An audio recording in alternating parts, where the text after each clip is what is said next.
Work sessions are an opportunity for board members to discuss issues informally with staff and invited guests.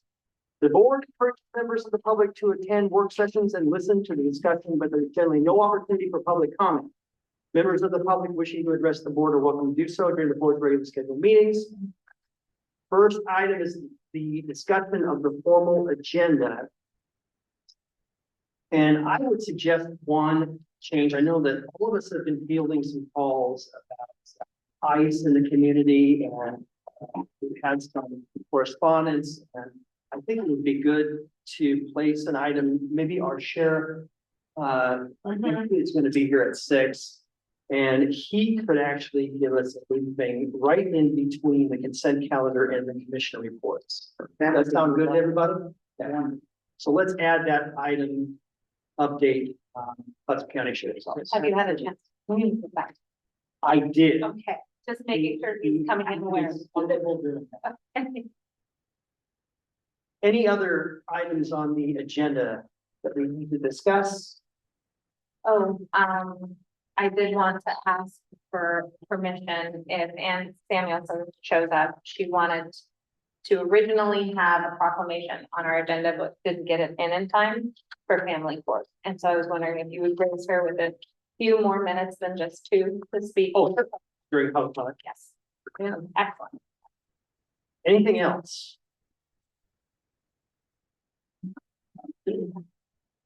Okay, and then do we have just the agenda review coming up? I Don't have it. don't. Okay, we got a copy in front of us. Yeah. You can see what's coming up. I know we have some cancellations of meetings.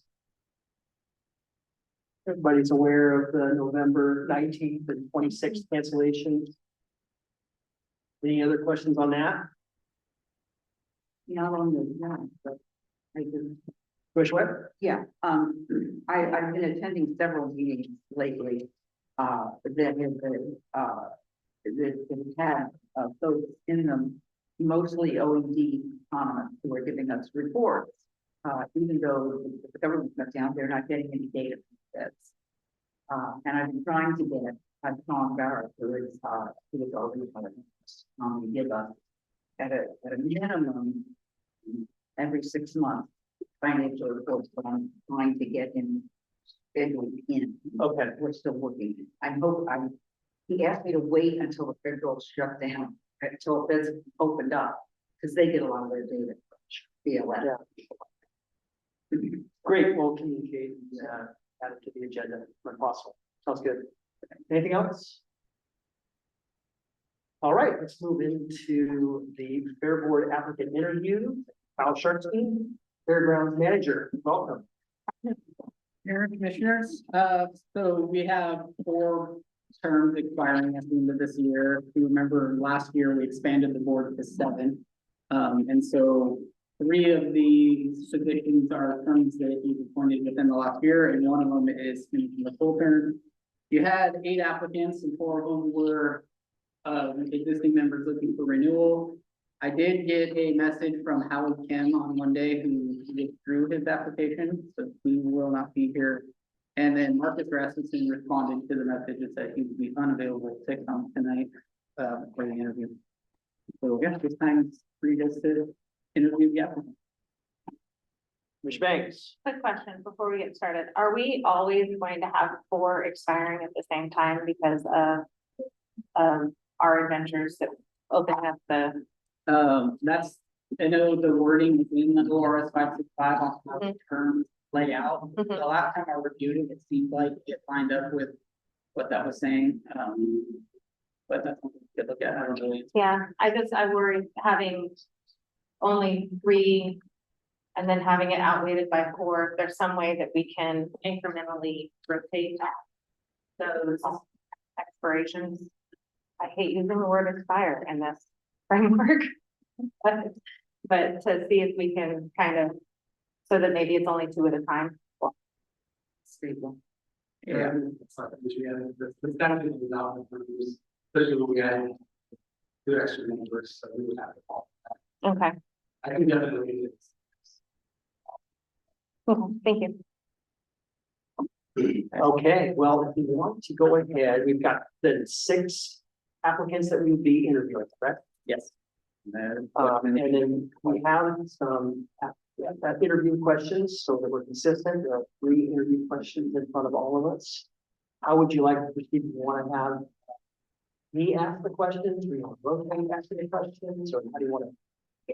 Whatever it is that I'm happy to just go ahead and ask all the questions, and we'll just do one by one, call each other up.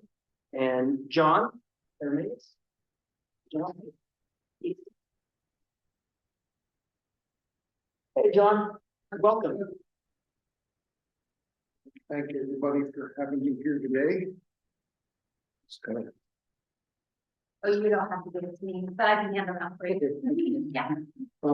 Yeah, thanks for being here. thank you. I'm excited. Thank you. And would you want to let people give an opening statement, or do you want to just go right into the question? How do you guys want to do this? You do have a limited amount of time, and so I defer to you all, but you have applicants and. Okay, so maybe we just go right into the question. We have other. We do? We do? Might be a little bit, a little bit. Okay, that sounds great. All right, John, welcome. So the first question is, effective board service requires members to be functionally prepared and actively engaged, not only during meetings, but also between meetings by completed trainings or tasks. Maintaining consistent communication with the fair management, following through on committee assignments, contributing to the production and operation of the fair. How would you ensure that you have the capacity, commitment, and reliability to support the board and staff throughout the year while helping ensure the fair's overall success? First of all, I was first appointed to the board. I was employed. I'm now happily retired. So I have more time now, but I think that in the past year, I've been present at the fair all 4 days and including the setup day.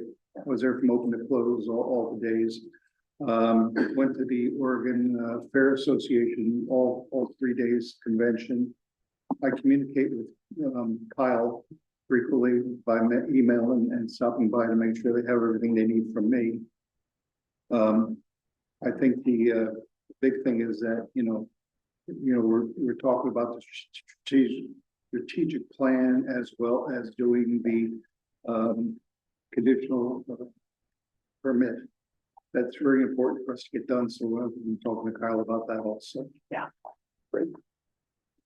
Second question is, the fair board brings together people with diverse perspectives and priorities and serves a wide range of community members. Some decisions may involve balancing competing interests or engaging groups that are not currently utilized in the fairgrounds. Can you share an example of working collaboratively with others who held different viewpoints to reach a shared goal? And how would you help the board represent and respond to the needs of the entire community while making fair, mission-driven decisions? Well, I think initially I'm relatively new to the county, so I have no really ties to anything. I've always represented myself as representing the entire population of the county and trying to bring people in, speaking to the business people, speaking to business groups, and I want to get more involved with the Chamber of Commerce's and things like that. Start engaging people. Plus, I think that we're looking at what we bring to the community, and the economic impact we can have on the community by bringing more people in and looking for more diverse, things happening at the fairgrounds that we can bring in. And I think that we're working a lot with the schools, and we're working a lot with a lot of the organizations, which bring a lot of people in. I just like to see us double what we're doing so we can, serve everybody. And we do depend a little bit on property taxes, and I think that's important that we involve everybody. And the last question is, the fair board is updating its strategic plan, reviewing policies, and working to ensure the fairgrounds operate responsibly and sustainably. Looking ahead, what do you see as the most important priorities or opportunities for the fair and its facilities over the next few years? And how would you help the board stay focused on strategic, forward-looking goals while maintaining transparency, financial soundness, and effective governance? I think, we have a strategic plan that's outdated and really a lot of the folks that haven't even been ever addressed. So I want to get more involved in, making sure that we do a strategic plan. It actually is a strategic plan that we actually can perform and add to the community to what we do. I think the other thing too is we're kind of tied with the conditional use permit. We can't use a lot of the fairgrounds because they're 250 foot setback. I think we need to be looking at that and getting that done so we can do some maybe expansion and put some storage on there. Some of the things we're using in buildings we could rent out instead of using for storage. The big thing on my agenda is emergency preparedness because we are in the tsunami zone. We do have earthquakes, and being a survivor of a huge earthquake in California, the fairgrounds was very, very instrumental in helping the community. Actually, we set up almost 40 mobile homes there. Well, I was from Santa Cruz, California. We're very similar to what we are here. If we have an earthquake, we're going to be separated from the world. And that's what happened to Santa Cruz. The major highways were destroyed. We couldn't get anything in. And so I was involved with working with, the fairgrounds and helping them there through another organization. So that's really big on my thing. Plus, we're designated an emergency preparedness center, but we have no emergency stuff there. We really need to look at that. I think the big thing is, the more people we get involved, the more people we can bring into the community, from out of the community. I think we can, we can double our, a goal for me is to try to double our economic impact on this county. Because I think we're missing a few areas, but we really need to get more big exposure to people because people kind of don't know the fairgrounds. I think that, we have really, really bad history in the past of preventative maintenance. The buildings are in really bad shape. We really need to be looking at that. We need to be looking at some funds to be able to do that. I'd like to see, we have a great convention center in Seaside, but I think we could serve as a convention center, a smaller convention center, but we need breakout rooms. We need to improve what we have, to be able to have bring the people in because they turn away an awful lot in Seaside because they're so busy. But we could serve as a secondary convention center, but we don't have the facility to do this.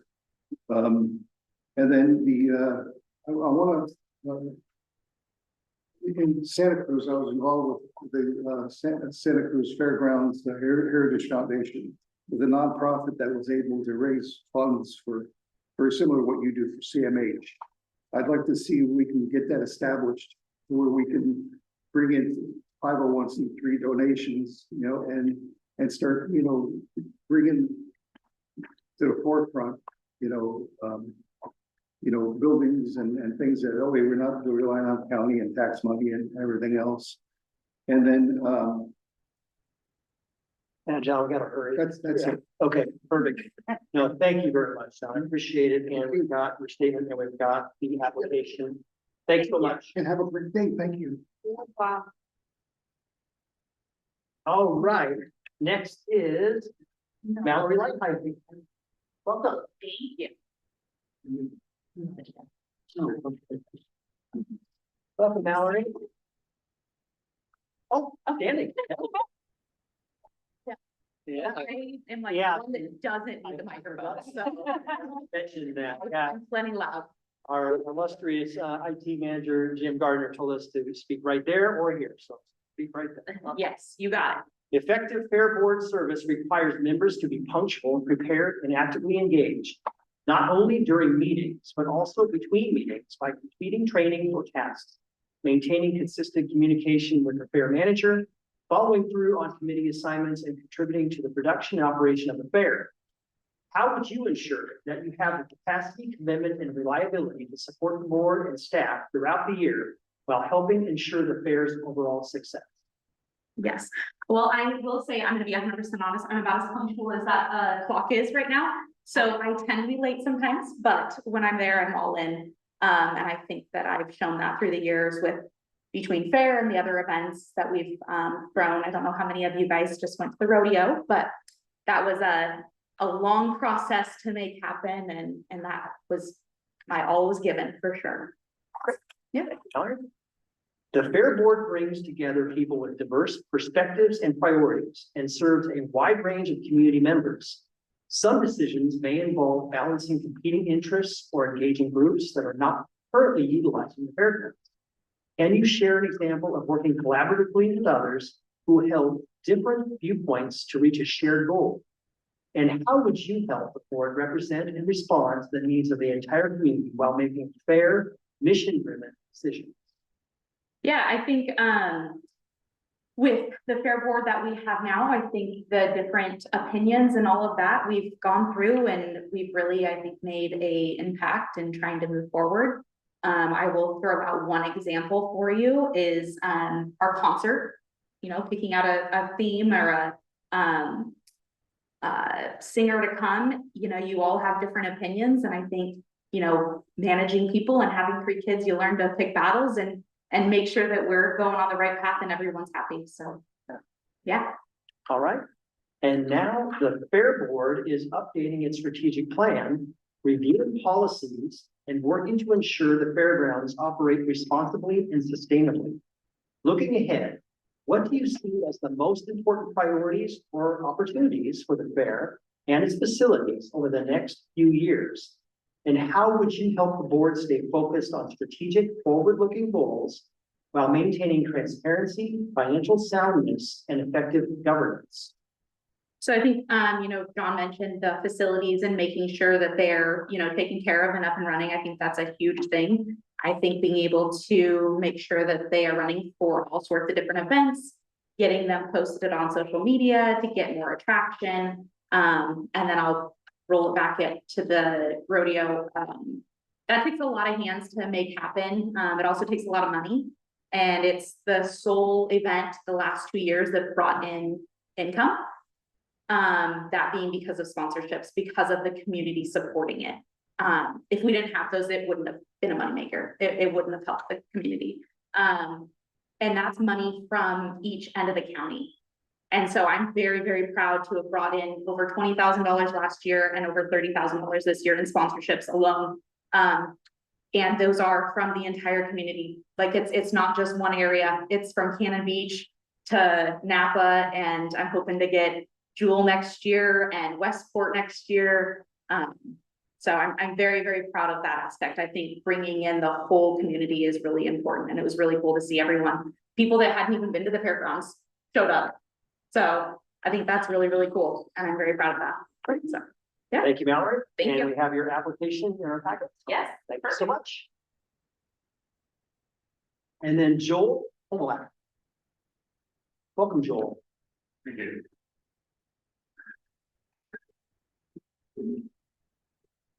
All right, the first question is, effective fair board service requires members to be punctual, prepared, and actively engaged, not only during meetings, but also between meetings by completing training or tasks, maintaining consistent communication with the fair manager, and following through on committee assignments, and contributing to the production and operation of the fair. How would you ensure that you have the capacity, commitment, and reliability to support the board and staff throughout the year, while helping ensure the fair's overall success?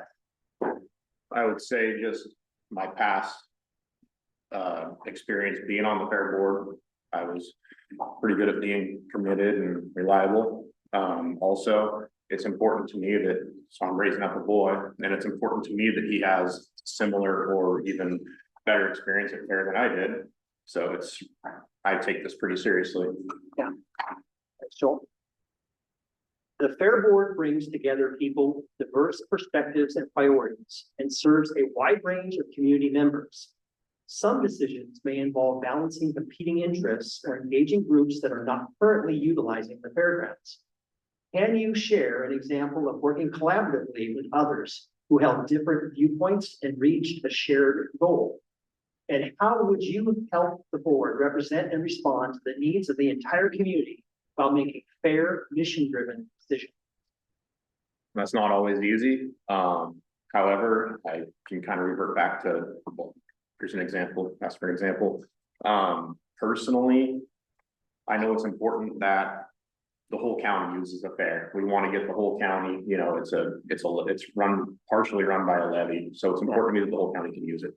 And it's also important to me that people from out of the agricultural group sees what it's all about, get them out of town to the fairgrounds, see all the farmers and what their kids can see it and see what, hey, mom, I wanted to go join 4-H or whatever, you know. But anyways, and unfortunately, I know one big way that used to happen was with the carnival. I personally don't like the carnival. However, I would say that I was probably the biggest advocate to get the carnival back. It's because that's what other people in the county have expressed to me they want. So I guess that would be an example. Yeah, thanks, Joel. The Fair Board is updating its strategic plan, reviewing policies, and working to ensure the fairgrounds operate responsibly and sustainably. Looking ahead, what do you see as the most important priorities or opportunities for the fair and its facilities over the next few years? And how would you help the board stay focused on strategic, forward-looking goals while maintaining transparency, financial soundness, and effective governance? I think I'll start with the second part of the question there. Transparency, I think that we should find a better way to like post when our meetings are. I don't know, it's not what I'm good at. I don't want to focus on my weaknesses, someone else. So for example, Mary Jo's good at that type of stuff. Anyways, it should be posted somewhere where more people actually see it. I don't know if that's Facebook or how all that works, but so that's the transparency part. I'd like to see that change. Financial soundness and effective governance. I feel like we've done a fairly good job the last 12 months that we've been on there. And then for the part of the question I actually care about is, to me, one of the most important parts, or probably the most important part of the fairgrounds would be that there is. So back when I was in high school, we used to all build mud bog trucks and mud bog there, you know, and they used to have the rally cross in the fields. And there was just these events that we would go do there. And it was stuff that at 14, 15 years old, at 13, we were watching the 16-year-olds do it, you know, and it was something that we look forward to. And I want to keep that going. I want my son to have that, you know, and not everyone's into sports, you know, I wasn't into sports, I was into that kind of stuff. And you know, and a lot of these kids or young adults aren't into sports. And so they sit around home and play video games and then, you know, like they say, idle hands at the devil's playground, you know, let's get them doing something like this. So that's what's important to me. Yeah. Well, thank you very much, Joe. Appreciate it. We've got your application in the packet. And Thank you. And Abigail Goodman.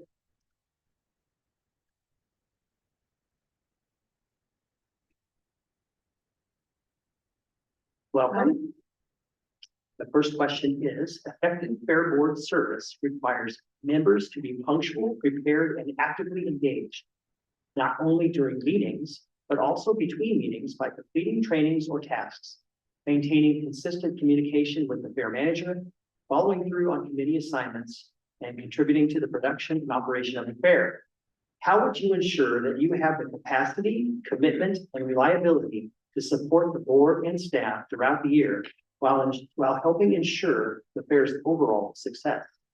Okay, so I would say I could ensure that would be with my past actions so far. I've only been on the board a couple months, but I always review the agenda packets ahead of time, so I'm prepared for any discussions and any decision making. When Kyle sends us emails, I always respond promptly if he has any questions, need feedback, or any updates on things.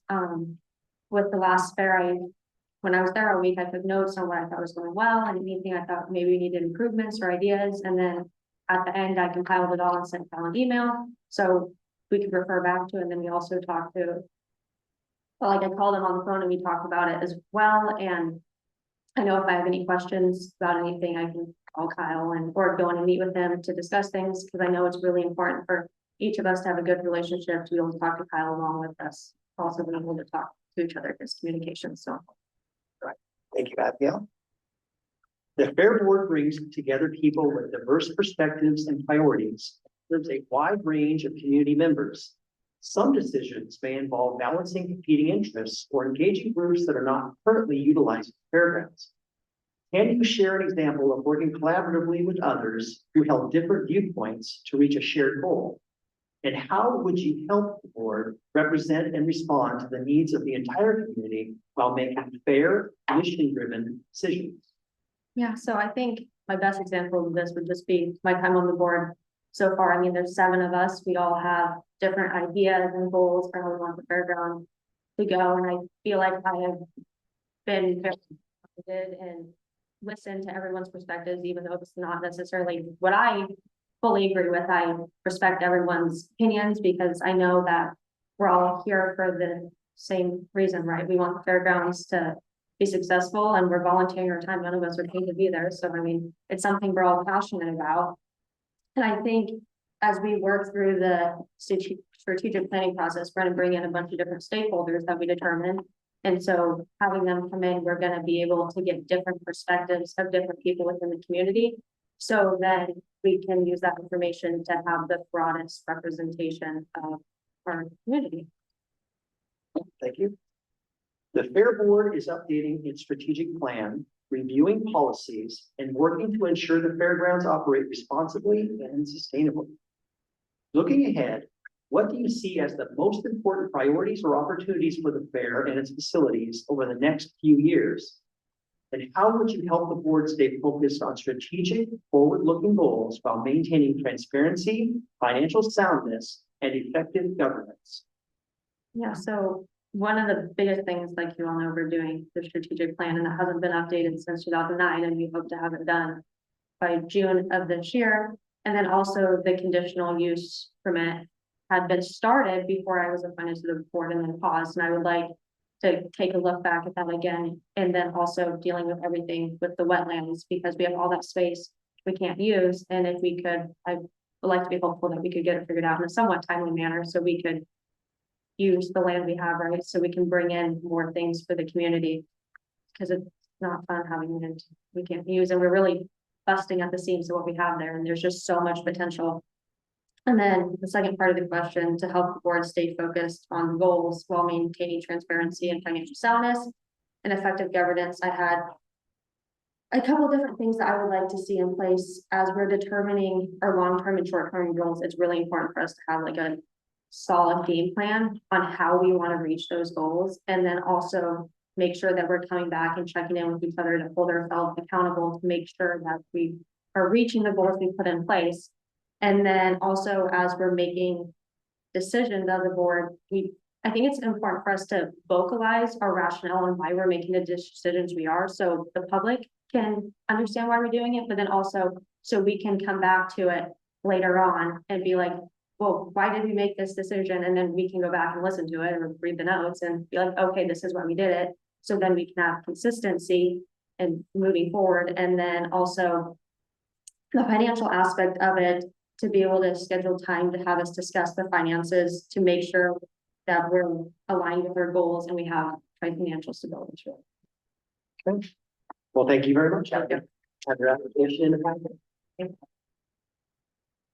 Now, is it Daniel Sampson? It's not. Daniel. Oh, sorry about that. I couldn't remember who was, yeah. All right, Danielle, welcome. Thank you.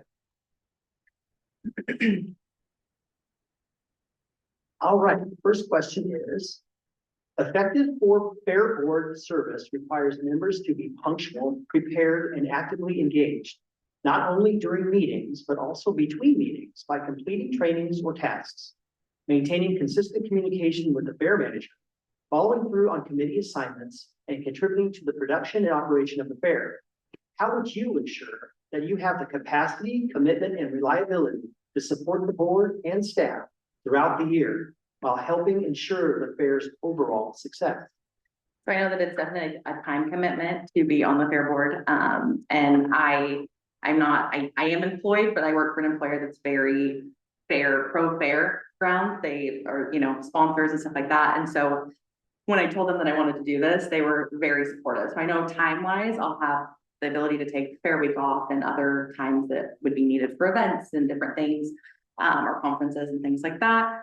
And I feel like I have a very good communication style. I communicate effectively with people. So whether that's, talking to Kyle or other members of the board, I feel like I do excel in that side. And then just, keeping, everything at the forefront of why we're here. It's good for the community. It's a place that people come together. So it's very important.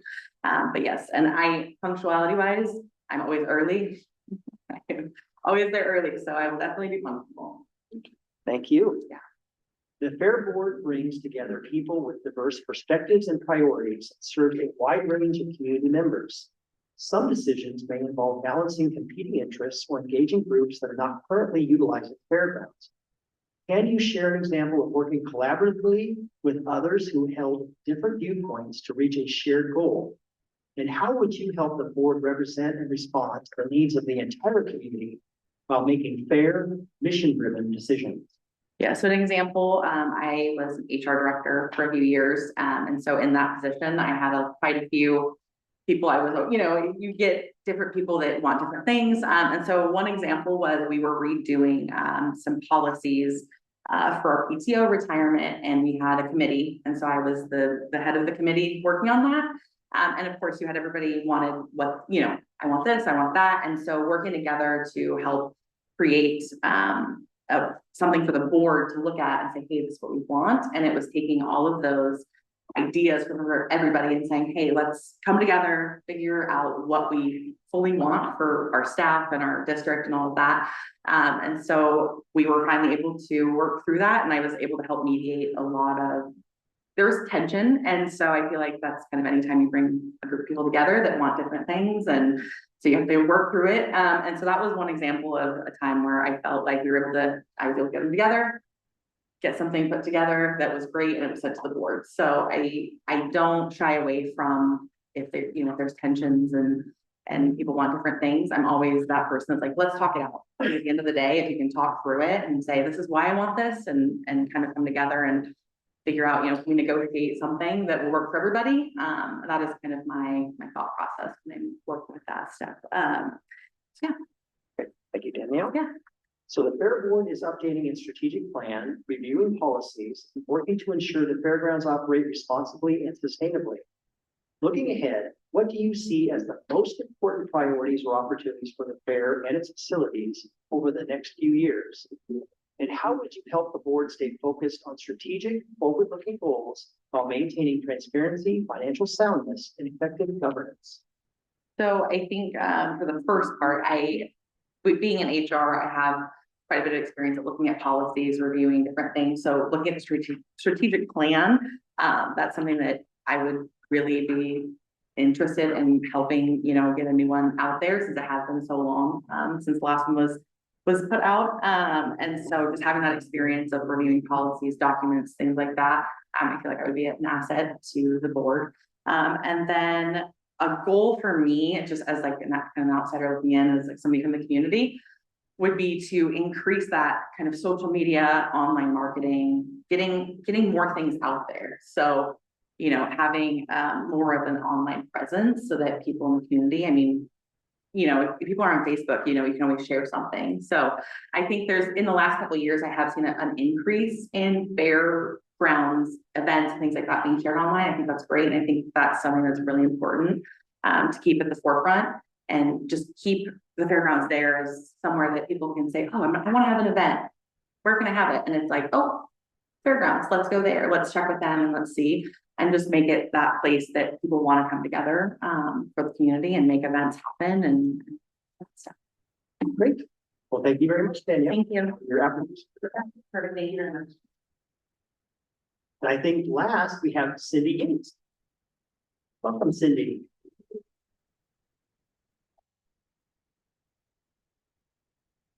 The other two, Have they withdrawn? One was through and one could not, Marcus Racket. Yeah. Could not be. Marcus could not be here. Kind of nice to go last because I got everybody else and all their good ideas. Good to see you. Yeah, good to see you too. All right, the first question is, effective Fair Board service requires members to be functional, prepared, and actively engaged, not only during meetings, but also between meetings by completing trainings or tasks, maintaining consistent communication with the fair manager, following through on committee assignments, and contributing to the production and operation of the fair. How would you ensure that you have the capacity, commitment, and reliability to support the board and staff throughout the year while helping ensure the fair's overall success? Can I just say next year, have somebody write more concise questions? I think one of the most important things is to read the agenda. I mean, we've all been to meetings probably where, you know, there's always the same person who hasn't read anything and they don't know how to make decisions. They don't know what, and then there's always somebody else who on the board who has read everything. They know everything about it. All the jots and tittles crossed. That's so important. So if you're going to come to a meeting, be prepared. If you were a person responsible for a committee and you were supposed to take some action during the month before the next meeting, do that.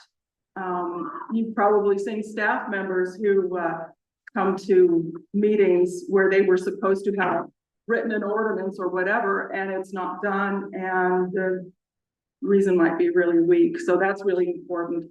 Also, I feel like I'm a program builder of sorts. I was the director of the 4th of July events in Warrenton for a long time. And when I first took over, there were like 30 vehicles and they were all fire trucks in the parade. And by the time I left, it was an hour-long parade with lots of different events. We started a car show. We started a motorcycle meetup. We started kids activities, and that can only be done through lots of marketing. And so that's really where I feel like I excel. So being prepared and ready, that's mostly what, yeah. Thank you so much. Can we make sure Monica is not alone outside? I didn't know that Kelly just went out there with me. Thank you. Okay, sorry, disturbance outside, okay. so I know that we have a few staff members that are attending to it.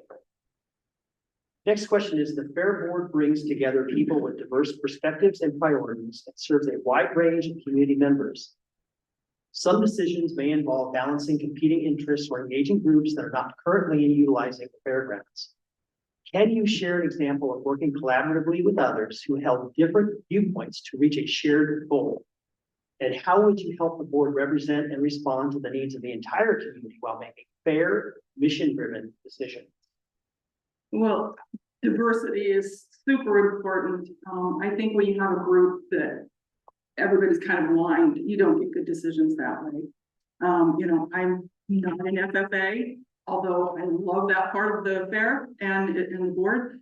I'm senior, I'm disabled. Every place I go, I have to stop and think, am I gonna be able to get up there in that building? Is it gonna be a comfortable place to sit?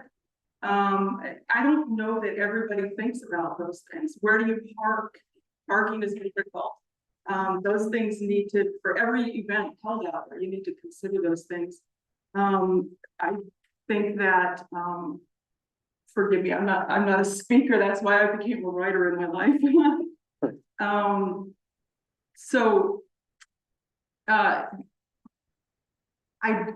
know I said it, but it bears repeating. A diversity of opinions really make the best decisions.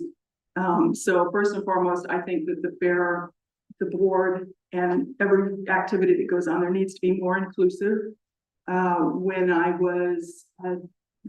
owned my own newspaper, I tried to get information about the fair, and getting that was extremely difficult.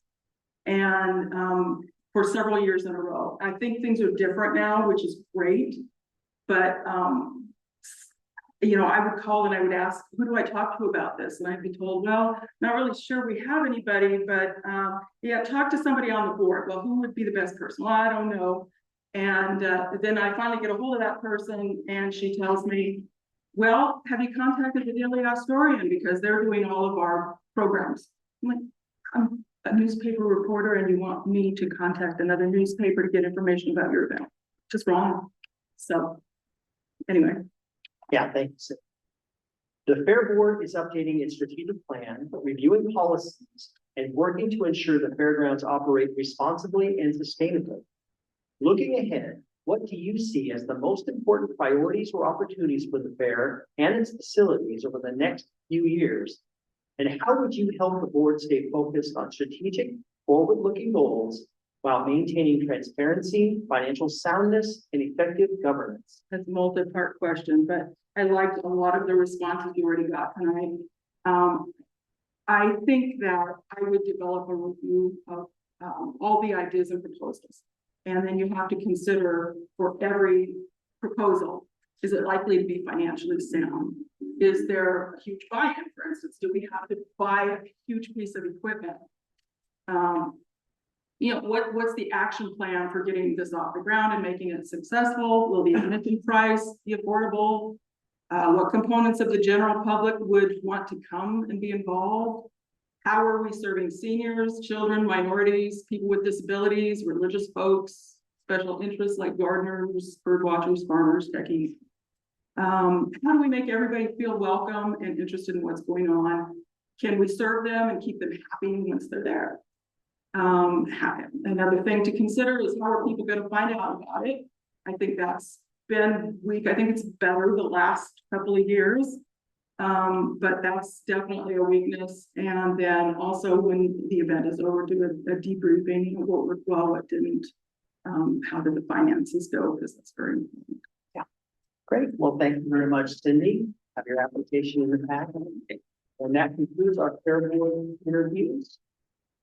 Our next step then would be coming back. Is that On the December 10th. December 10th? Yes. Okay. 10th agenda. So thank you everybody for being here this evening. Appreciate all that you had to say. A lot of good ideas. Thank you. You can go out that way, yeah. Yeah, so everything is okay outside? Yeah. Okay. But we will walk out. Okay.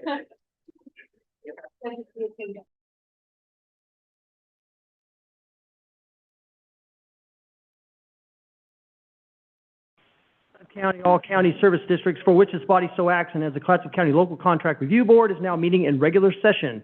All rise for the Pledge of Allegiance. I pledge allegiance to the flag of the United States of America and to the republic for which it stands, one nation, under God, indivisible, with liberty and justice for all. I know. Well, welcome everybody. We have a really good looking crew here this evening. We'll start with roll call, please. And something's echoing. Okay. Chair Quiva, Here. Vice Chair Bang. Here. Commissioner Wakua, Commissioner Waku is excused. Commissioner Webb. Here. Commissioner Thompson. I'm here. All right, our first item is the agenda approval. We had an opportunity to review the agenda during our work session. One item we wanted to add in between the consent calendar and commissioner reports was an update from our Clatsop County Sheriff. So we'll add that in between the consent calendar and commissioner reports. Any other comments, questions? Ready for a motion?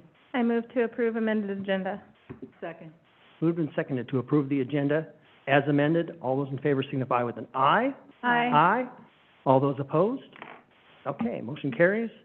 Our first item is a proclamation of Jeannie Maddox Peterson Day on December 6, 2025, in celebration of the 50th Nutcracker performance. And we have a lot of folks here this evening in support, but I'm going to turn it over to Michelle Rogers on behalf of the teachers, dancers of the Little Ballet Theater to present this. So do you want to come right up to the, yep. Good evening. My name is Michelle Rogers, and I'm a dance teacher at Maddox Dance Studio.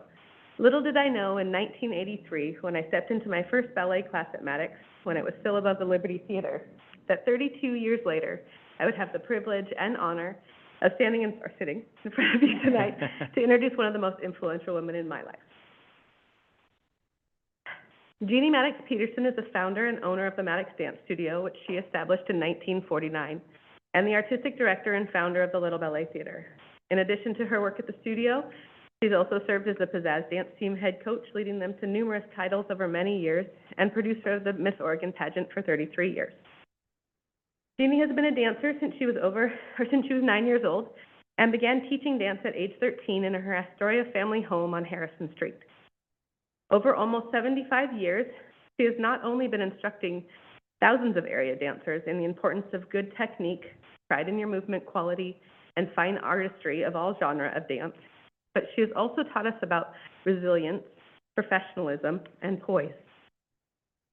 Through our dance classes with her at the helm, we learned how to reach for a goal, persist through struggles when steps were hard, and the importance of coming together as a group to create a magnificent dancer show.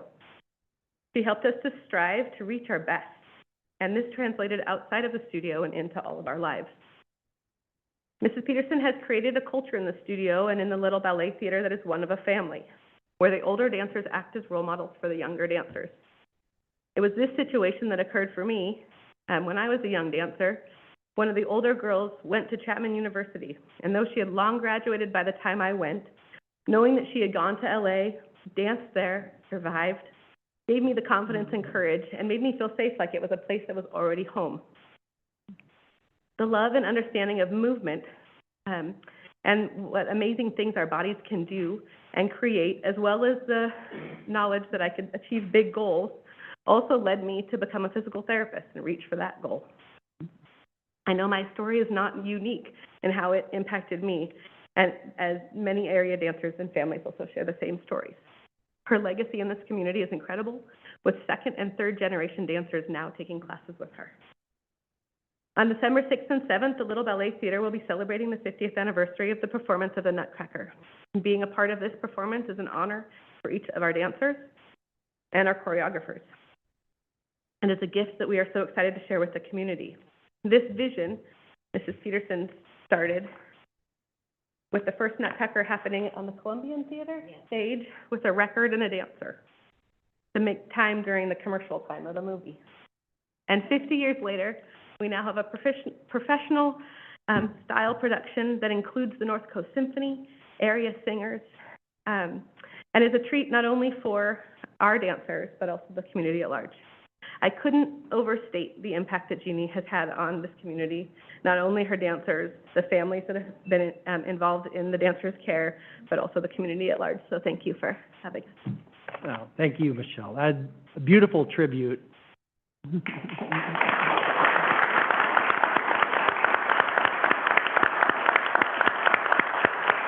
Peterson, are you proud of your former student?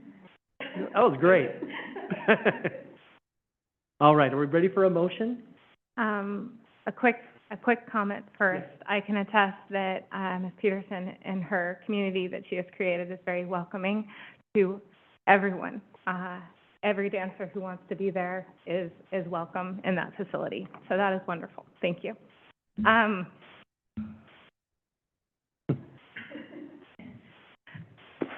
watching you, Carrie. Uh-oh. Yep, it happens.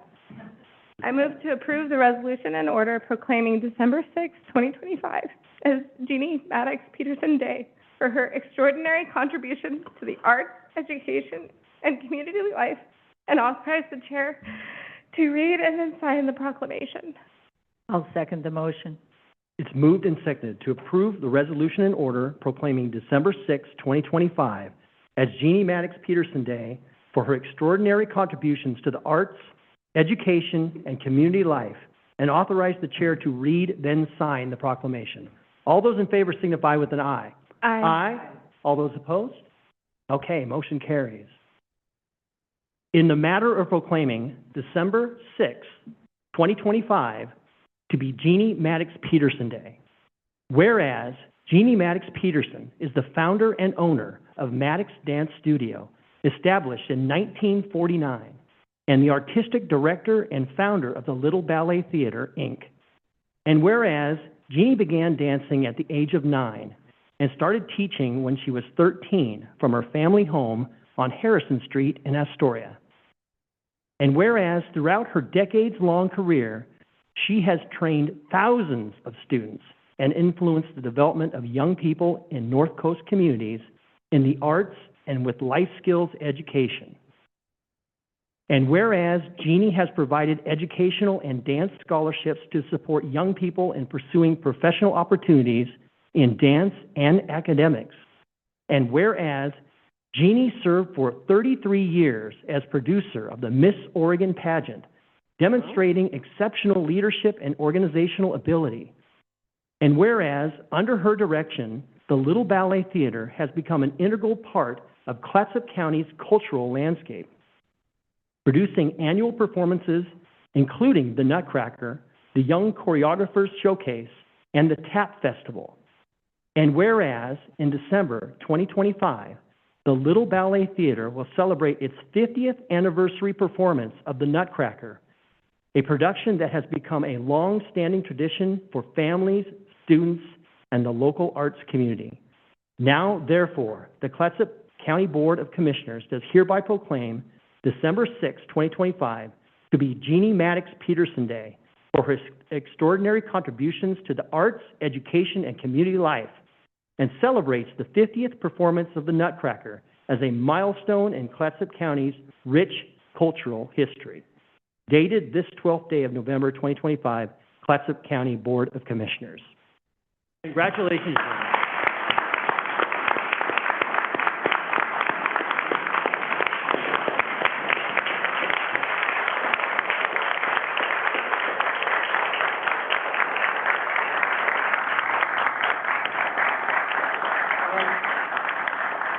You're surrounded by your former students, your dancers, your family and friends. We want to get a picture with everybody. So if we could have everybody come up right up here, and I know that Jennifer is going to be taking the picture. You might want to stay back.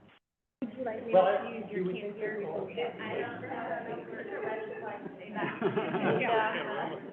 Oh, should we could stand back We here. can stand back here. I don't know, like, I don't know that what. way you guys are kind of, Sure. give them more space. Okay. And Board members, Everybody okay with, us taking pictures of their kiddos? Yes. Okay. Commissioner Webb, can you see Commissioner Webb? Okay. I see you. No, I'm right. I can, Now I don't anymore. I'm not a former guest, but Okay, this is camera number 1.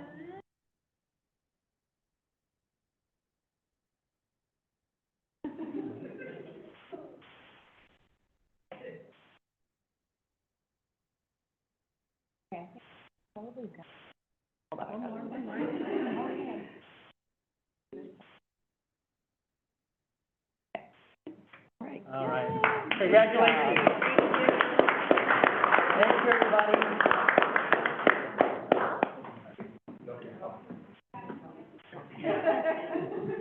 Thank you all for being here. Yes. Well, before you all leave, Jeannie would like to say a few words here.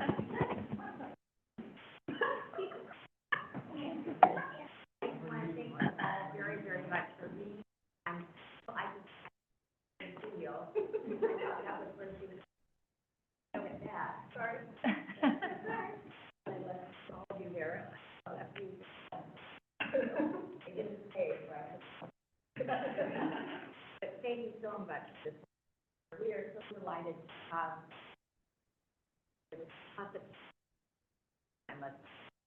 that is the time for our scholarship. Our scholarship foundation is a nonprofit, 501(c)(3), and so it's responsible for all the scholarships that we've given over the years. We made a major step. We're very proud of that. We also so proud of the Oregon Social Trust also is part of supporting us. So thank you so very much. Thank you, Jeannie. Congratulations.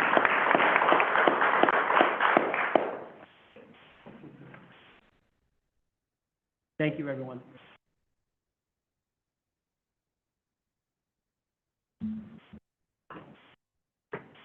You're welcome. You're so welcome. Thank you so much.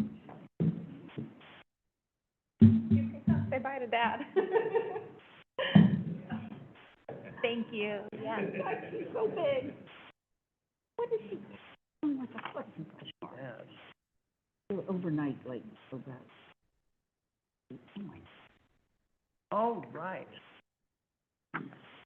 I might just try the rest of the meeting. Next is business from the public. This is an opportunity for anyone to give a 2-minute presentation about any item on the agenda except for public hearings, or any topic of county concern that is not on the agenda. Clerk of the board, are there any members of the public signed up to speak remotely? No, there are not. Okay. And I know we have 3 people that have signed up to speak in person. We'll start with Osich Oric. Okay. Aaron Carlson, you can state your name and address for the record. You have 2 minutes to speak.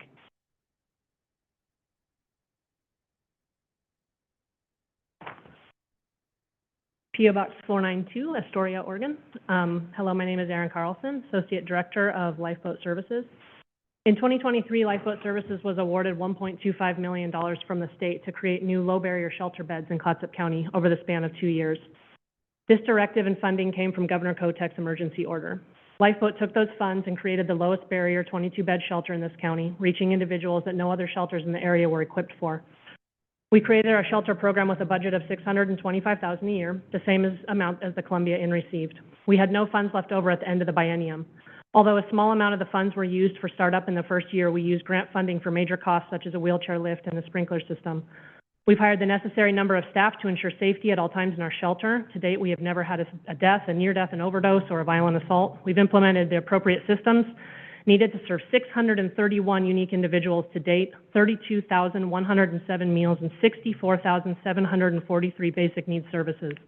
Under the county's funding formula now, we will be awarded $454,000 for the 2025 fiscal year, on a $170,000 decrease in funding. This is not coming from the state, it is coming from the county. I have read the House bills and I do not see the state policy driving this disbursement formula. According to the county website, of the $1.8 million that the county received to support shelters, the Columbia Inn and Lifeboat were to share 75% to sustain new shelter beds. That's $1,350,000 split between the Columbia Inn and Lifeboat, with a mandate from the state that no shelter beds shall be reduced. So Lifeboat is getting $454,000 and the Columbia Inn is getting $896,000, and $170,000 decrease in funding for Lifeboat, and a $271,000 increase for the Columbia Inn, the county's partner shelter. When we told the county admins that we could not operate at the same capacity as we had in the past 2 years with a 27% decrease in funds, we were told that if we reduced nights or beds, we would suffer further funding cuts. Thank you. And then Osich Oric. Oh, sorry.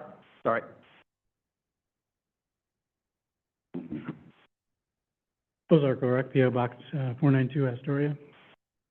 When we informed the county admins that we could not, in good conscience, sign a funding agreement with a 27% reduction in funds while agreeing to produce the same amount of services, beds, and nights as the previous years, we were told that our money would be taken and redistributed to another agency.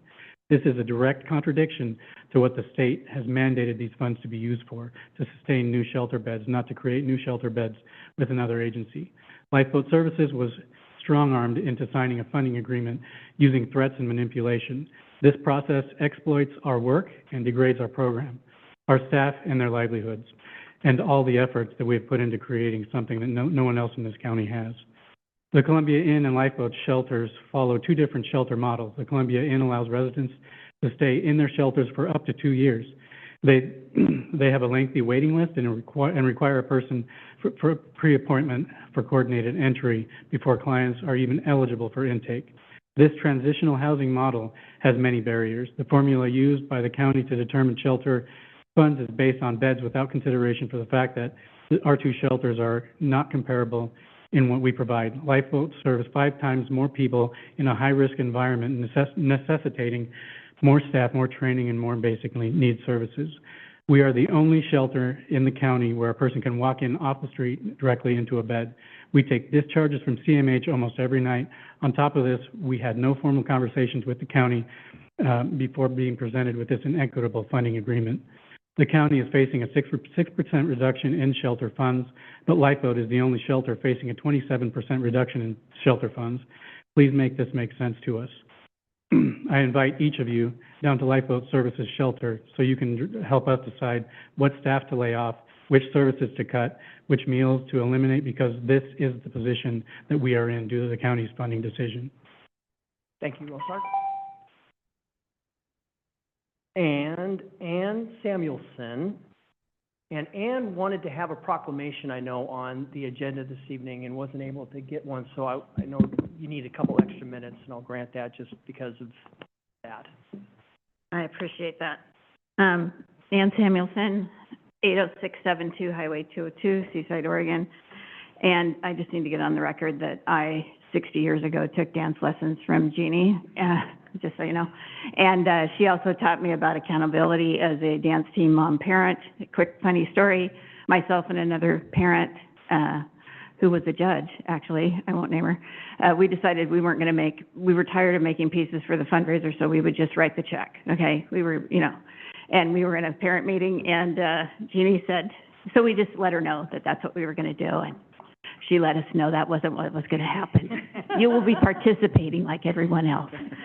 So since I learned accountability from Jeannie Peterson, I'm here today to talk about a big issue that has affected my family and has affected many, many others across the country.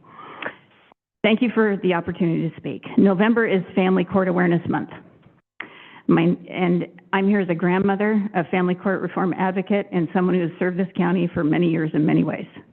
I'm part of a growing multi-state coalition of parents, grandparents, and professionals working to reform a system that is harming Oregon's children and violating the rights of its citizens. A citizen's right and child development crisis is developing. What's happening inside Oregon family courts is not a private matter. It's a citizen's rights issue, a public safety issue, and most urgently, a child development crisis. Child development science is clear. Children need secure attachment, consistent caregiving, and continuity with the adults who protect them.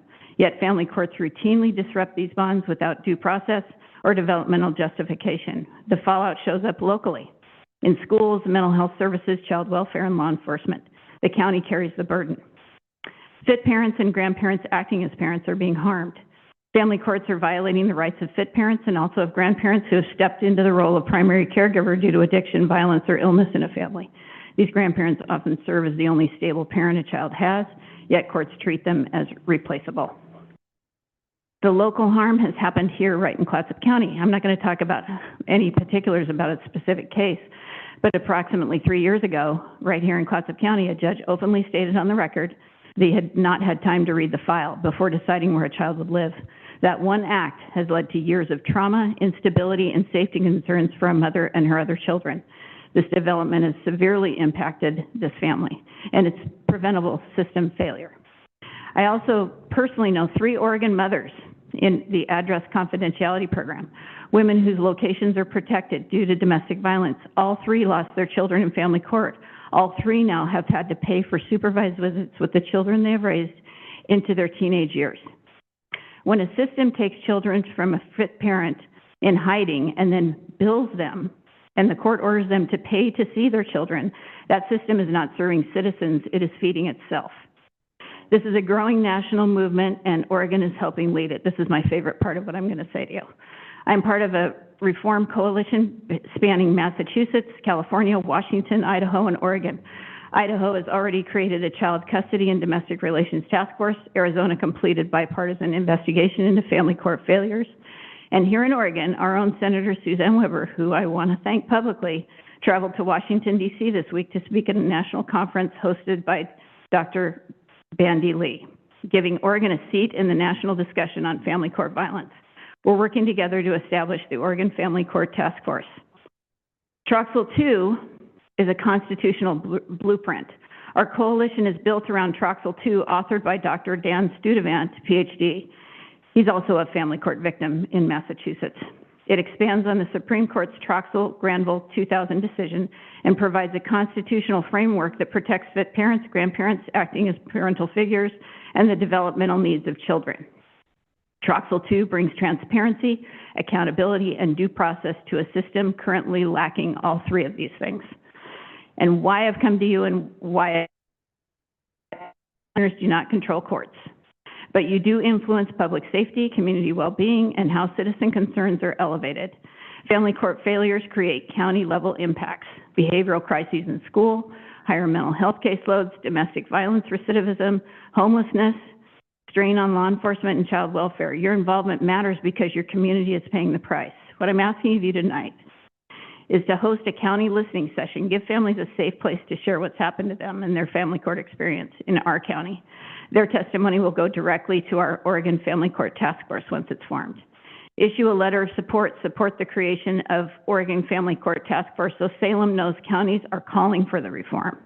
And help us identify affected families. Your office hears from citizens every day. Connecting them with us ensures their stories inform statewide change. And consider a county resolution, a non-binding resolution recognizing family court harm as a threat to child development and community safety sends a powerful message to our state lawmakers. In closing, fixing this system will reduce long-term public costs, increase family stability, protect child development, and restore citizens' trust in government. The only people threatened by this reform are all those profiting from this prolonged conflict and chaos. Everyone else, children, grandparents, parents, and this entire county stands to benefit. Thank you for your time and for caring about the families of Clatsop County. And I have a little handout for each of you. Great. Thank you very much, former Clatsop County Commissioner Ann Samuelson, and thanks for your recommendations. We'll take it back and discuss. Yeah, and if any of you want to know more about this, because I could talk about this for days, I'm happy to meet any of you for coffee or whatever. Yeah. Thank you so much for being here.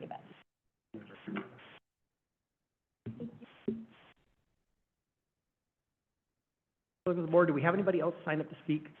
No, we do not. We'll go ahead and move on to the consent calendar at this time.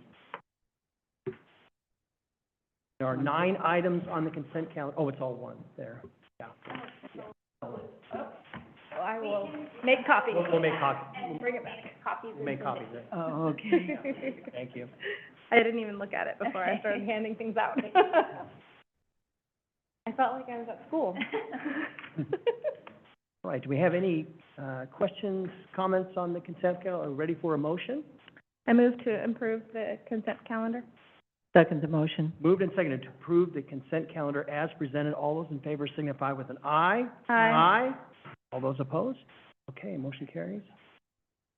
Next, we invited the sheriff, Clatsop County Sheriff, to come in and speak. I know we've had a number of inquiries about ICE activity in the county over the last few days especially, and we've heard from constituents. They have a lot of questions and concerns, so wanted to have our sheriff take a few minutes and just kind of share what you're learning. Sure. Thanks, Chair Coela, members of the commission. I'll just give you a little background in some of the conversations that I've been having, and then maybe we can hit some questions and answers. Over the past month, my peers statewide, the other sheriffs, the other 35 sheriffs, have been communicating with each other and had some very significant concerns about the impacts of ICE operations in their communities. And at that point, it hadn't hit us yet. But what we did is we organized a meeting with the director, Scott Meyer, who's the interim field office director out of Seattle, and Laura Hermosillo, who is the interim field operations director. And so the sheriffs met with them today. ICE also brought several other people that did not participate in the conversation and an attorney. And we laid out several instances that brought significant concern, and basically they didn't blink. They were maybe indifferent to what our concerns were and not responsive or acknowledging of them. And some of the examples range from, like recently in Salem, there was a high-speed car crash. Police arrived on scene, and eventually one of them got tapped on the shoulder by an agent who was not wearing anything identifying himself as an agent.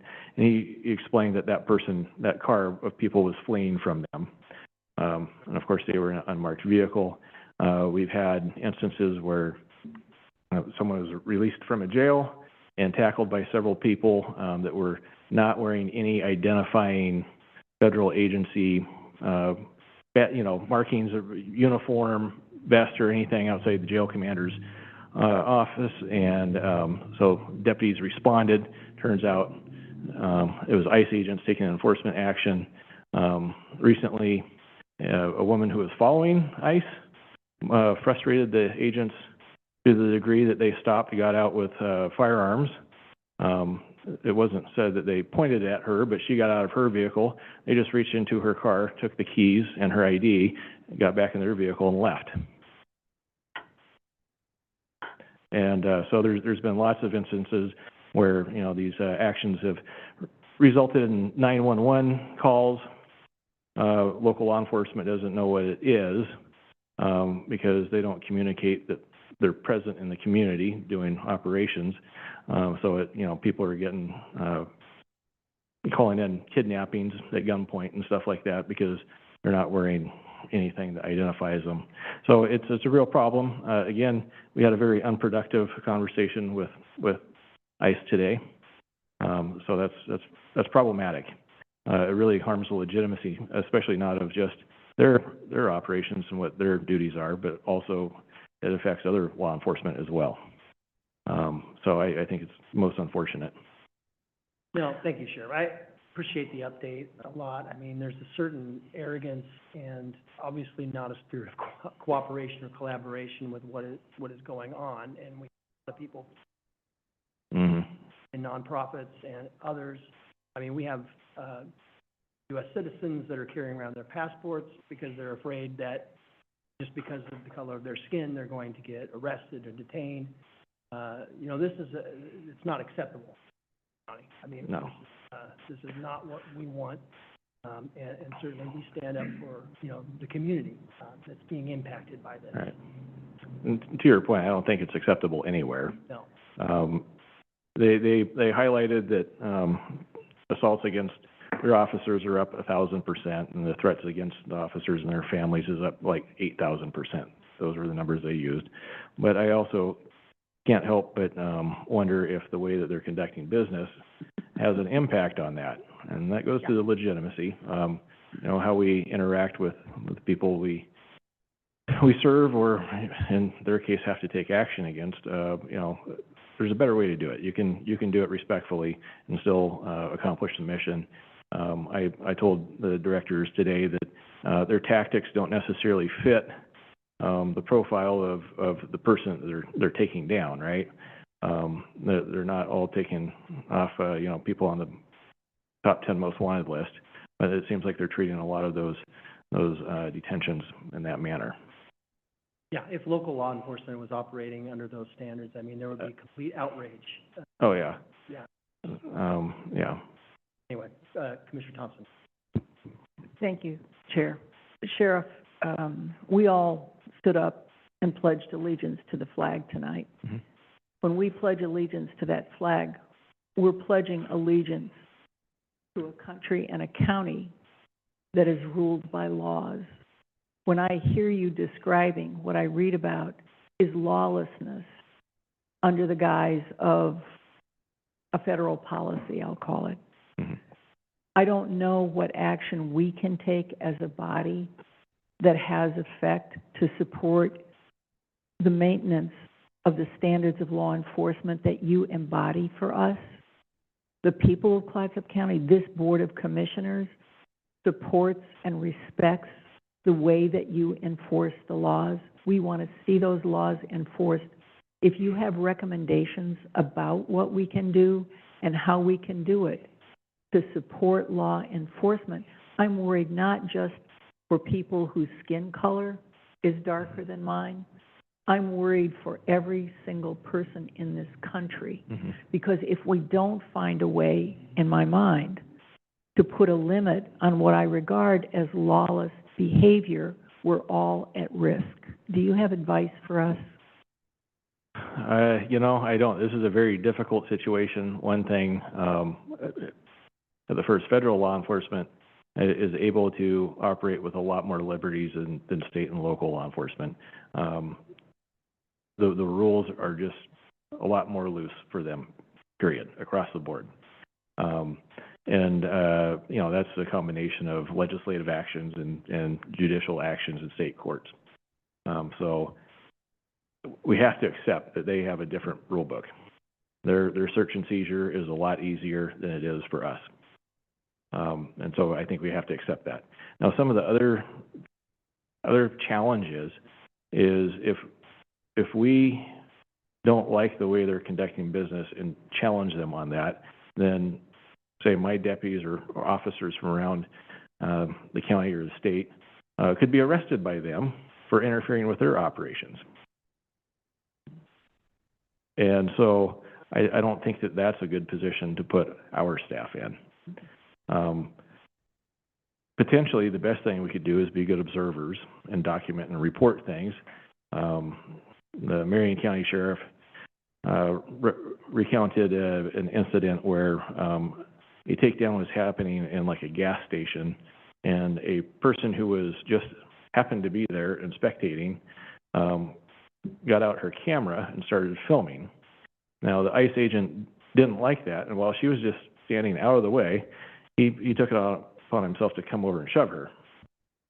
Now, that would be illegal. It'd be harassment under state law.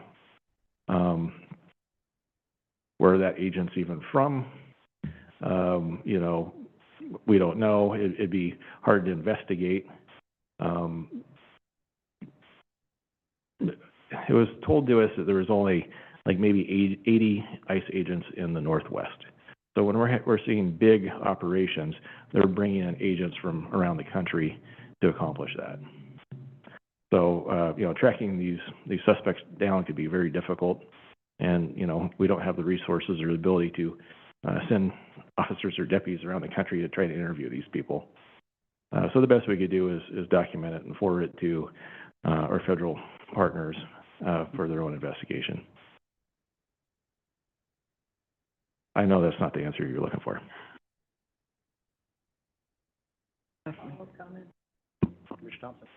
The phrase police state comes to mind.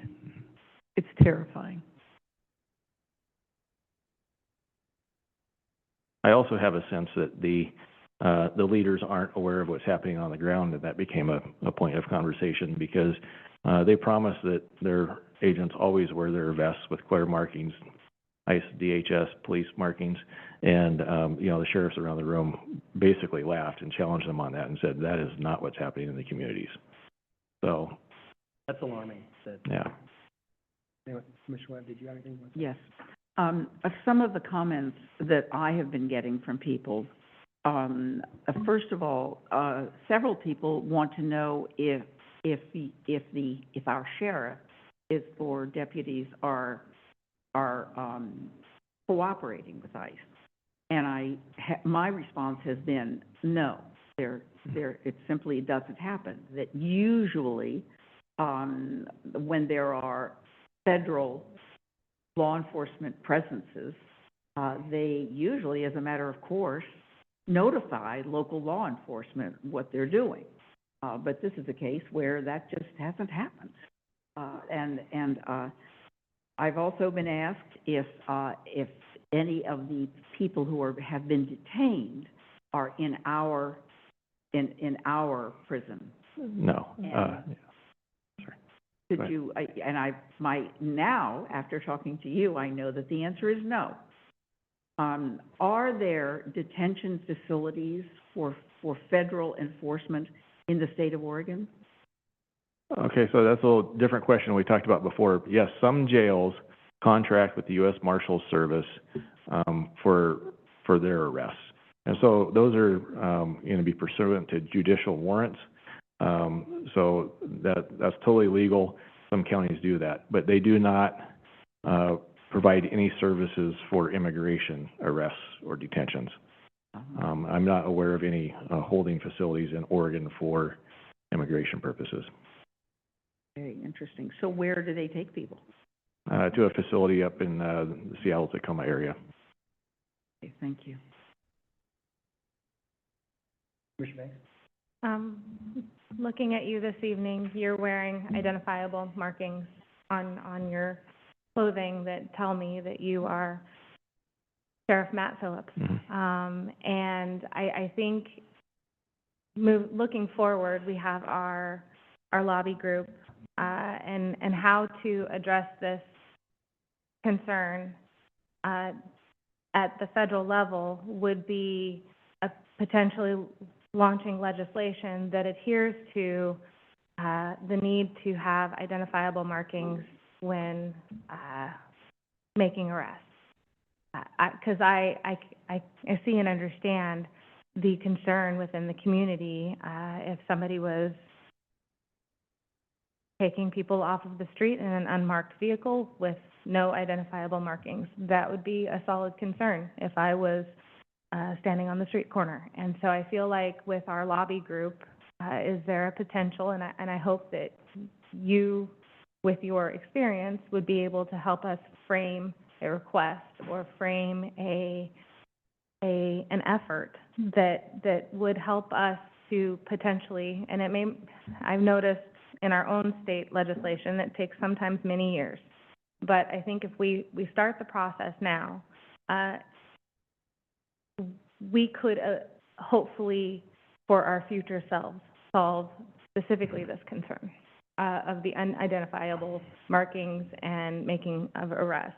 I mean, it's taking one small bite out of an elephant, but I do feel for the security and common courtesy, that would be a step that we potentially could take as commissioners. Yeah, it was presented that they have existing policy that should be adhered to, that would be to wear their clearly identifiable vests, and it sounds like they're probably not following that now. I totally pick up on what you're talking about with the law. What usually happens is that has negative unintended consequences, like there are certain circumstances where it is appropriate to be plainclothes undercover and still have the ability to effect arrests.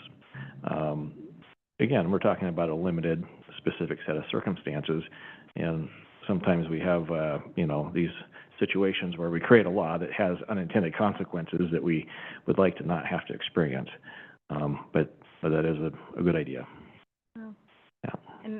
And that's why having you at the table, because I wouldn't know, I wouldn't be able to see the unintended consequence, and that's why you are our phone a friend, I guess, to help us kind of wade through the potentials of unintended consequences. But I see the issue that you're presenting this evening, and I appreciate us trying to solve it at some level. Thank you. Commissioner? Yeah, I'm also hearing there are, as I know you know, there are organized groups who are protesting against this, who have quite a strategic put together plans on what to do. But I've seen some of their suggestions, and there is training going on in our community about objecting and what they're suggesting people do is to take photographs, to record wherever they can, et cetera. I'm getting worried about that because it seems as if some of those very well-meaning people are being at a minimum threatened and sometimes taken down. Do you have any suggestions for us about what we can say to our citizens? I can't hear very well. What was the last part? To stay safe? Do you have any suggestions about what we can say to our citizens to help them be safe? I think distance is your friend in most of these situations. Don't get up close and try to confront a federal agent of any service. That could be perilous and potentially end to you know, arrest. So I'd say keep distance. It is perfectly legal to record in a public setting. But I think each person has to evaluate the situation themselves and decide for themselves if things are getting a little too tenuous, whether they need to back out or I guess what it's worth to them to capture footage or recordings. Okay, thank you. This has been, thank you very much. I'm sure you appreciate, have you been getting calls from citizens as well? I received a few over the weekend, yes. Yeah, because I mean, I recorded 22 calls that I've gotten from people. And so I have my fellow commissioners been hearing from constituents as well. Yeah, we have. And so I'm becoming concerned about the whole, especially because of the No Kings demonstrations as well, which have been fairly harmless, et cetera. But there seems to be some feeling among our citizens that people can be trained to defend themselves or can be trained to object to this. And I'm just concerned that we don't want anybody to get hurt. I think it's perfectly legal and within someone's right to object, to protest. But I would caution people not to do it in such a way that it interferes with someone's operations, because that's where it becomes illegal. Okay. So keep a safe distance. Yeah, thank you very much. Respectful. Thank you, Sheriff. I Yep. appreciate you taking the time. So much. And we appreciate the way you, you know, your code of enforcement, which that was shared by our federal government as well. Yes, me too. Yep. Yeah, thank you, Sheriff. Thank you. All right, we'll move into the commissioner reports at this time. We'll start with Commissioner Thompson. Thank you, Mr. Chair. Now for something totally different. Next week is the Association of Oregon Counties Annual Meeting. I'm running for treasurer of the statewide organization. Oh, my goodness. Well, Judge Guy Boynton was the last one. Was that 1951? It was a long time ago. It's a long time ago. Wow. Yeah. So there's the opportunity to participate at the statewide level. I've written an article for the Tunnel Echoes and sent it off to the Astorian and the North Coast Neighbor and some other places. I'm not going to be running for re-election next year, and I have been talking to people about, well, gee, who wants to do this full-time volunteer job that's, on a good day, the best job I can think of, because you get to do good and be good and help other people do good and be good. And by golly, a neighbor has stepped up and is willing to confer with me about going forward. So I'm really excited and happy about that, because the work that we've done, the work that staff has done to make Clatsop County a better operation, I think depends on a balanced effort by staff and the elected commissioners. So I'm hopeful that this will go forward when I'm not the person sitting in this seat. Commissioner Samuelson was there to remind me, because she was in this seat as well. So the beat goes on.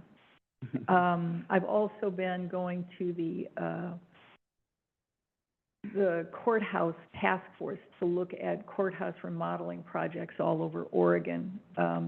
They put the effort that was prepared by our staff as a model for people to emulate. If you want a good project, look at what Clatsop County did. And so we're blessed to be that, I would say, inspiration for other people to do well.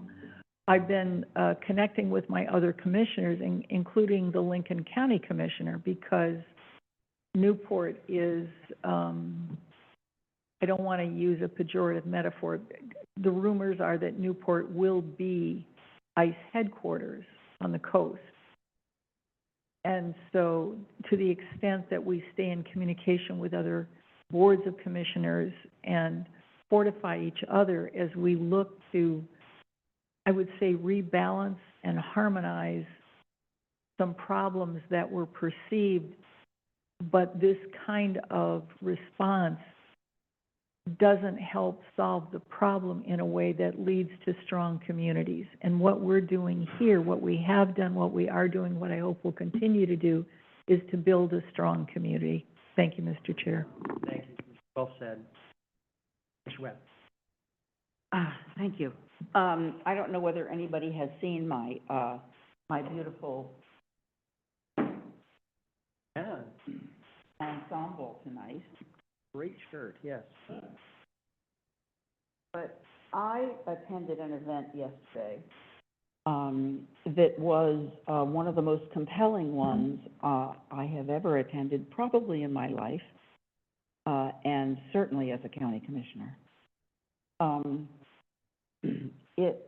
It astounds me that only in the last few weeks have I learned that veteran suicide is a very big issue in the state of Oregon. Apparently, it is a little bit of, also a little bit more of a rural issue than an urban issue. I usually, when I hear about things like that, I believe it's because guns are actually far more prolific in rural areas than they are in urban areas. No matter what the President of the United States might say or anything, it's simply that we live differently. Coming from a family where there were always guns in our house, and they were always under lock and key, of course, and also being a Gold Star widow, and I have, as someone who has had to deal with the deceased Veterans Administration and other local enforcement organizations, it is staggering to me that in the state of Oregon, a veteran commits suicide every 3 days. Now, the statistics, we have a very high rate of veterans, which to me means that we have people who like to serve their country. And we're hunters, and we're people who often own guns. Well, I am embarrassed that neither our state nor our local governments ever accepted responsibility for initiatives to address this terrible, terrible thing that is going on in our state. We are among the 3 states in the country, this is out of 50, who have this high a suicide rate among veterans. And the government isn't doing anything about it. The Veterans Administration says, I had to stand last night in front of 6 Veterans Administration employees who lectured me, a Gold Star widow, about what the Veterans Administration does for veterans. I was being spoken to like I was at 5 years old. I'm really pissed about this, folks, and I'm here to tell you that it took 2 veterans who have nothing to do with anything, any governmental program, who said, you know what, we need to figure out what's going on with this. So they got themselves a camper and a truck and traveled 4,000 miles throughout the state of Oregon to talk to veterans about the services they were receiving, to talk to survivors of veterans who had served, who had committed suicide, who they talked to families, of course, and they've now come up, they showed last night a video of what they have come up with. And it's incredible. They have come to conclusions about what some of the issues are that have to be addressed in order to address this terrible thing that is happening in our home. And, I'd like to, maybe I'll definitely send this out to my fellow commissioners. Maybe we can put it on our website. There is a group called Rogue Cell, and that was put together by these two veterans. They raised money, and are still raising money. They raised money to pay for their traveling, $4,000. Think about most of us. I mean, I think people in urban areas, having lived in an urban area in Portland for 30 years, but in rural areas, we're very conscious usually of distances in Oregon. But even then, 4,000 miles is a whole lot of traveling and a whole lot of talking to people about an issue that a little old county commissioner and a Gold Star wife didn't know about in the state of Oregon. They have a wonderful website that is www.roguecell.org. They have a podcast, a radio show, and they have this fabulous documentary that I would suggest everybody go to their website to see. Last night at the Liberty Theater, which was almost completely filled with people, I have never seen so many people crying at the end of a video. And this is something that I think is an issue that government has to address. I mean, our public health system has to be cognizant of this and helping us solve it. I was, to have two, I mean, we have one of the best public health departments in the state. I'm sorry, I know I'm prejudiced, but that happens to be the truth. We need to be talking to people who know about suicide prevention. We need to be delivering services. We need to have billboards that say that there is, it's 988 is the universal number if you are a veteran and you're contemplating suicide. How many of you knew that? How many veterans are in this room? Whoa. Interesting. Well, in my generation, almost every hand would have gone up.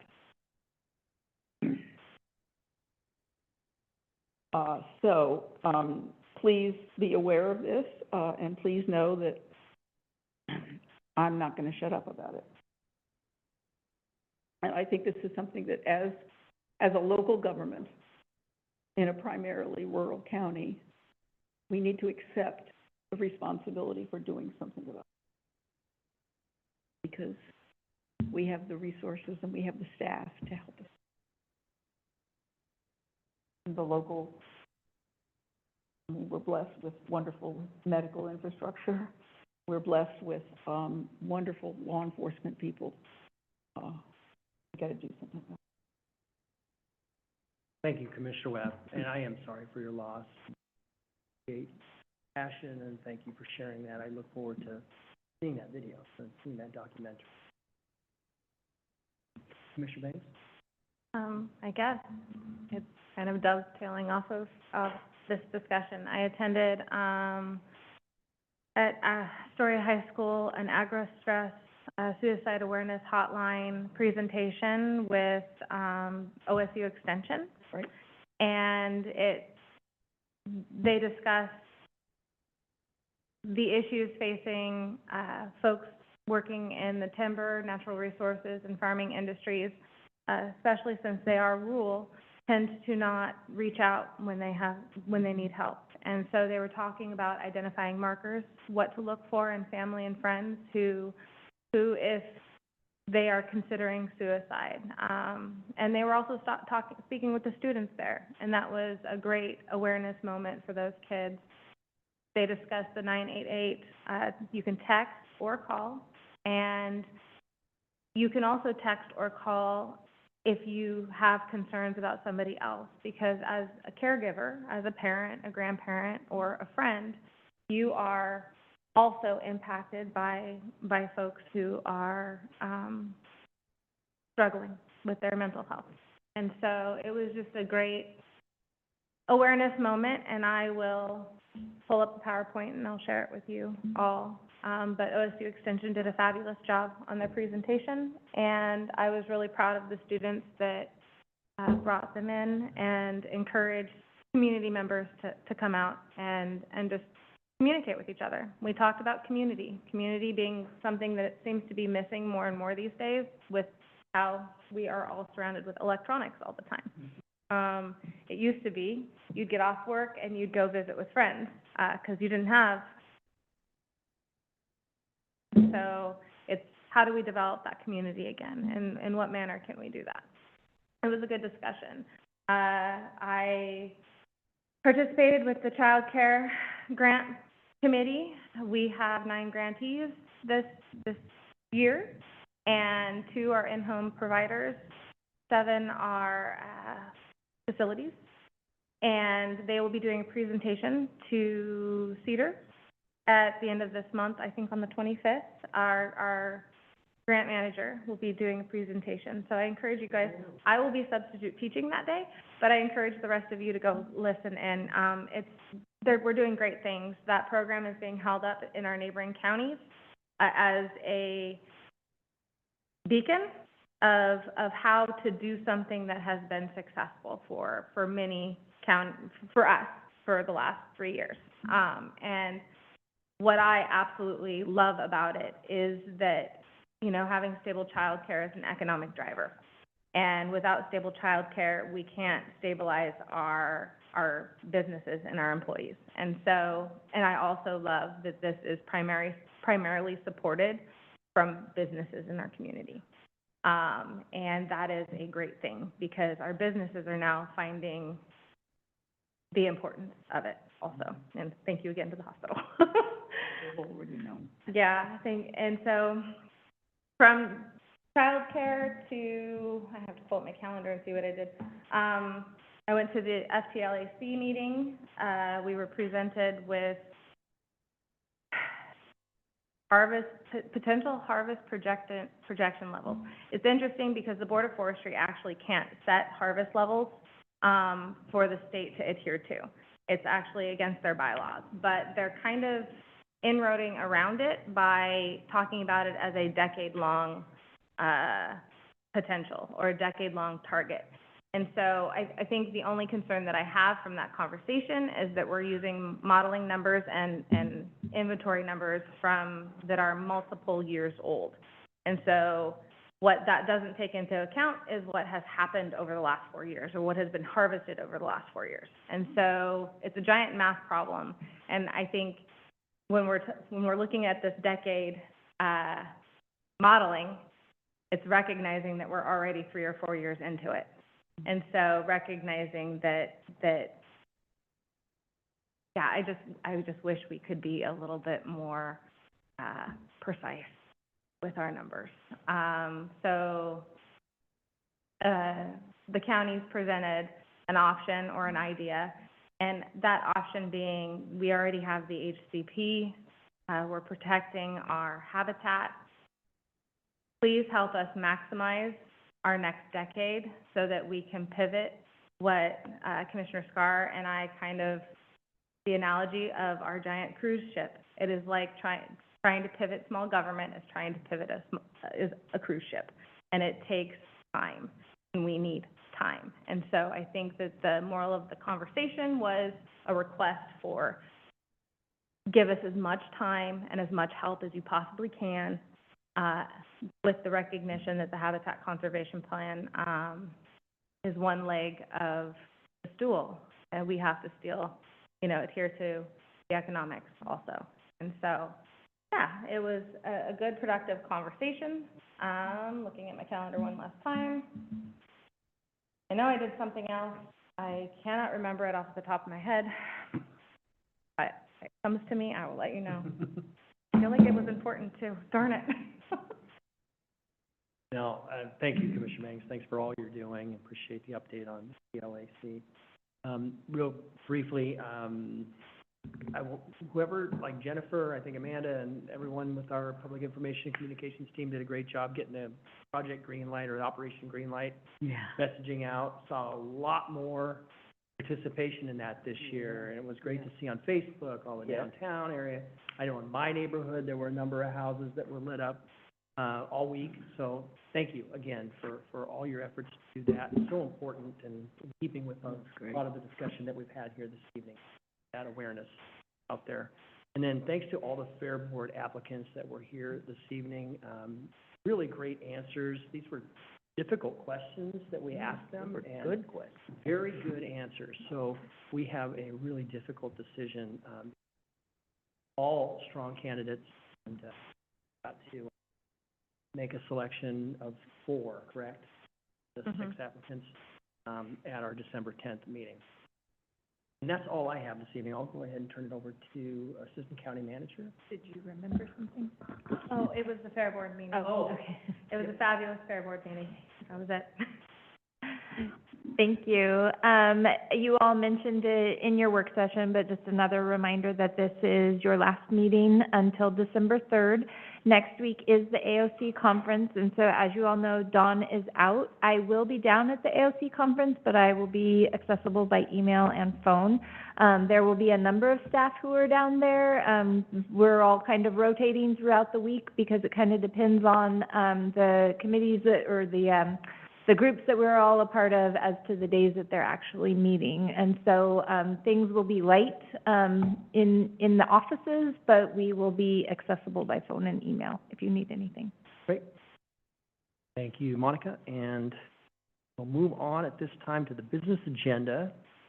First item is the approval of the collective bargaining agreement for the Oregon Nurses Association, page 100. And Rebecca Cameron, our Human Resources Director, welcome. Thank you so much. Good evening, Chair Quila, members of the board. The very first item that I am presenting for board approval this evening is the 2025-2028 collective bargaining agreement between Clatsop County and the Oregon Nurses Association.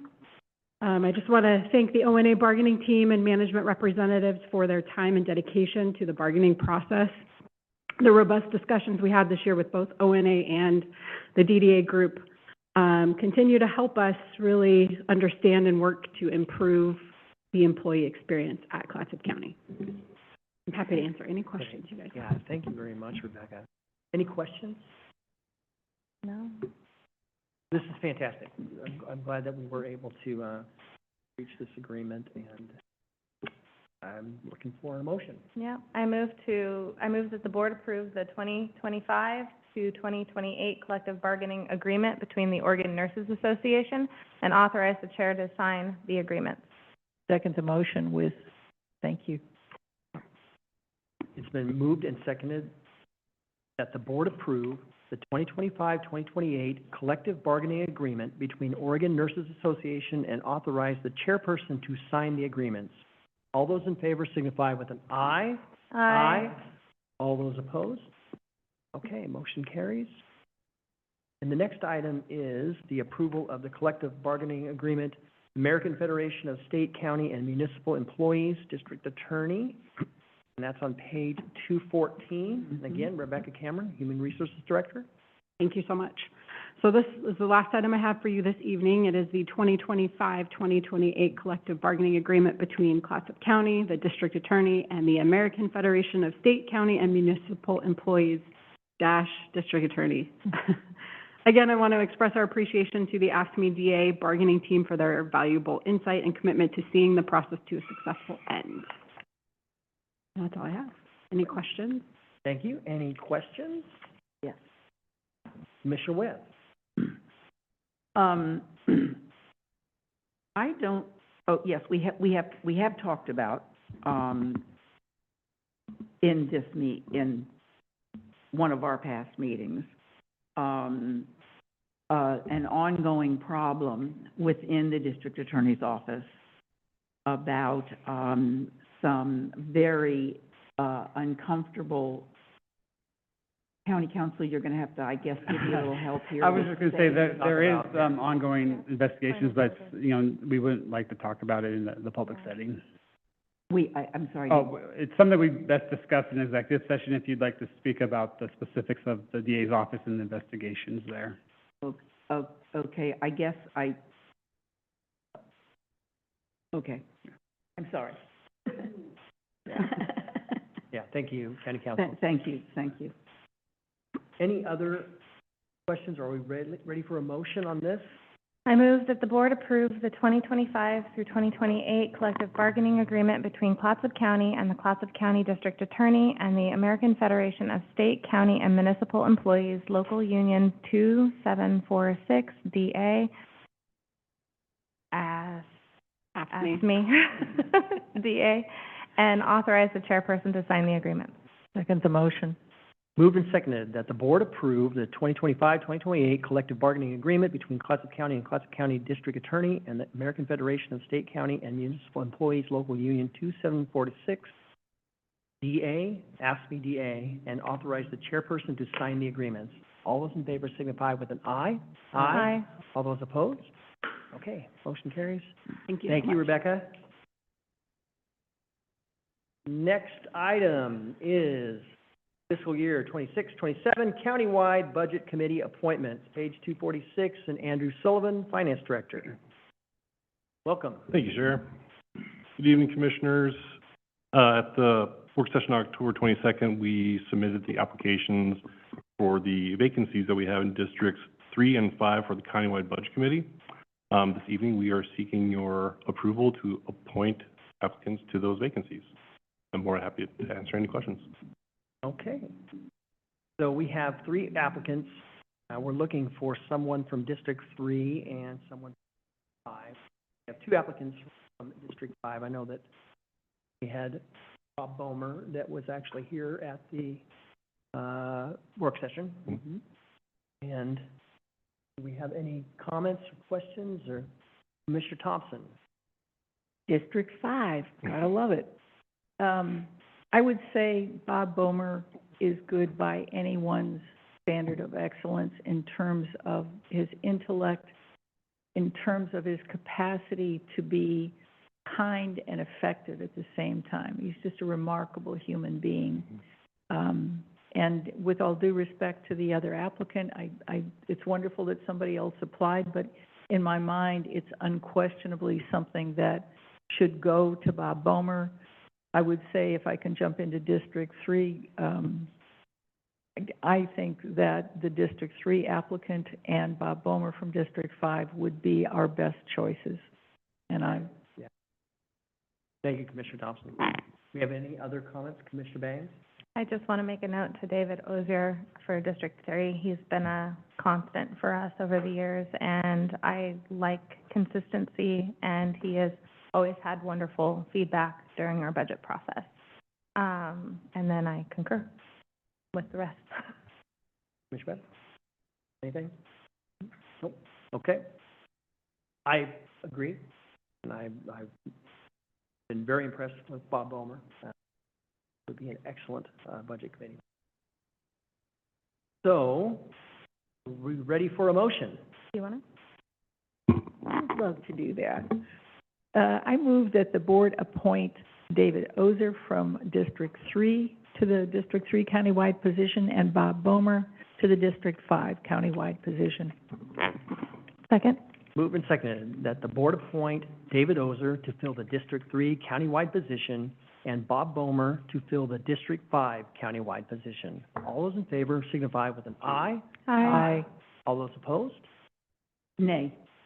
Oh, yep, nay. Yep. All right, we got it. The ayes have it. And Excuse me, do we have term dates? When's their term expire? Their term would begin, let's see here, for 2025, it's a 2028, so it would be. correct, expiring in 2028. They're both full-term appointments expiring in June 2028. Okay. All right. Thank you, Andrew. Thank you. Appreciate it. And do we have anything for the good of the order? All right, we'll go ahead and adjourn. Thank you, everybody. Thank you.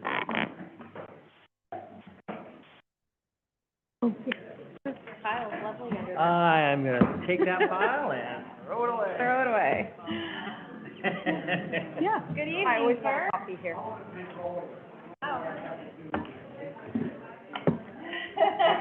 Hey, Dan, only thank you. You stayed through the whole